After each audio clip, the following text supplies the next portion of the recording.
Welcome. In this video, I'll show you how to enable IP restrictions here in Zoho People. Alright, first up, log into your admin account, and once done, just go to the top and click on the gear icon. Click on it, and after that, go ahead and find attendance. Okay, just click on it, and once done, go ahead over to the top and click on permissions. Okay, once permissions is selected, okay, you can go ahead and go to the left panel, click on IP restriction. Okay, now go ahead and click on the blue button that says add IP restriction. Okay, it says here, use IP restrictions to set a specific IP range to prevent employees from accessing modules outside the set range. Click on add.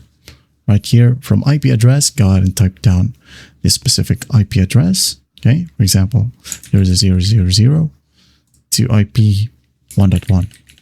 All right, applicable service, click on the box right here and you'll have a ton of options. Maybe you would like to block this specific IP right here, or from within the range of these IPs, maybe attendance or files, or maybe all.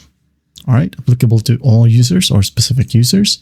Select the department right here is maybe HR, add an employee. If you want to filter it out some more, maybe a array right here. And then if you want to add in some exceptions, you can go ahead and add one. Then once that's done, just click on save right here. Wait for the process to finish. And after that, you can see here, you're now good to go. Now, if you want to delete this one in the future, you can go ahead and hover over the IP restriction and just click on the delete button right here. And there will be a pop-up. Just click on confirm. And after that, you're good to go as well. I hope this video helps, and I'll see you in the next one.